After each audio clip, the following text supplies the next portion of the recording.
நாட்டை பற்றியும் மக்களை பற்றியும் அரசியல் சட்டத்தின் பாதுகாப்பு பற்றியும் கவலைப்படுவோர் அம்பேத்கர் பெயரேதான் சொல்வார்கள். மத்திய உள்துறை அமைச்சர் அமித்ஷாவிற்கு முதலமைச்சர் மு.க.ஸ்டாலின் பதிலடி.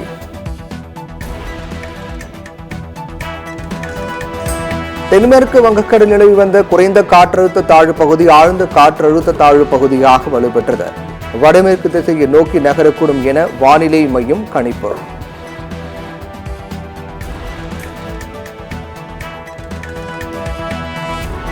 பொங்கல் தொகுப்பு விற்பனை தொடங்கி வைப்பு. சென்னையில் நடைபெற்ற நிகழ்ச்சியில் அமைச்சர் பெரிய கருப்பன் தொடங்கி வைத்தார்.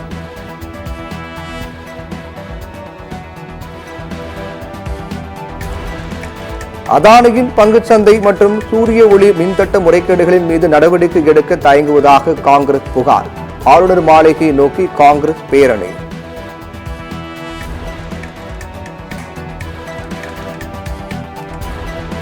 ஆளுநர் மாளிகை முற்றுகையிட முயன்ற காங்கிரசார் கைது. தமிழக காங்கிரஸ் கமிட்டி தலைவர் செல்வ பெருந்தகை உள்ளிட்டோர் கைது செய்யப்பட்டதால் பரபரப்பு.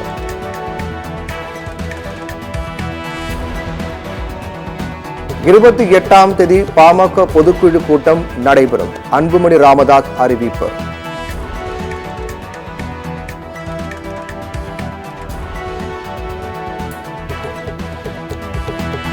விழுப்புரம் அருகே மழை வெள்ளத்தால் பாதிக்கப்பட்ட மக்களுக்கு உரிய நிவாரணம் வழங்க கோரி சாலை மறியல். சாலை மறியலில் ஈடுபட்டவர்களை தரத்தரவென இழுத்துச் சென்று கைது செய்த போலீசார்.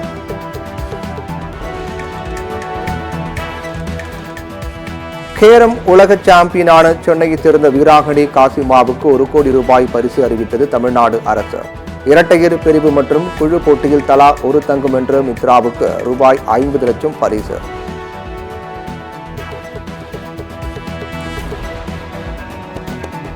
அம்பேத்கர் விஸ்வரூபம் எடுக்கிறார், சனாதன சக்திகளின் சதித்திட்டம் தோற்கடிக்கப்பட்டுவிடும். திருமாவளவன் திட்டவட்டம்.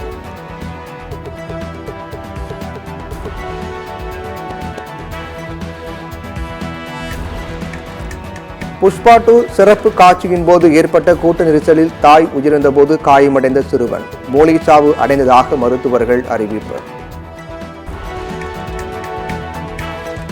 உள்துறை அமைச்சர் அமித்ஷாவை கண்டித்து நாடாளுமன்ற வளாகத்தில் போராட்டம். அம்பேத்கரை விமர்சித்த விவகாரம் தொடர்பாக இந்தியா கூட்டணி எம்பிக்கள் ஆர்ப்பாட்டம்.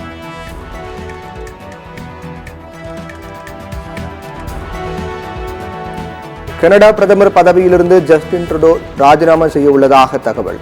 துணை பிரதமர் கிறிஸ்டியாவின் ராஜினாமாவை தொடர்ந்து ட்ரூடோவுக்கு அரசியல் நெருக்கடி அதிகரிப்பு.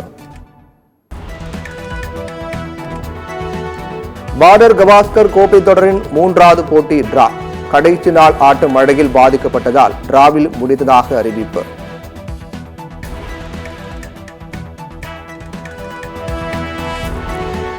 சர்வதேச கிரிக்கெட் போட்டிகளில் இருந்து ஓய்வு பெறுவதாக ரவிச்சந்திரன் அஸ்வின் அறிவிப்பு. IPL போட்டிகளில் தொடர்ந்து விளையாடுவார். 2010 ஜூன் 5 இலங்கைக்கு எதிராக நடந்த ஒருநாள் போட்டியில் அறிமுகமான அஸ்வின் சர்வதேச அளவில் 765 விக்கெட்டுகளை வீழ்த்தியுள்ளார்.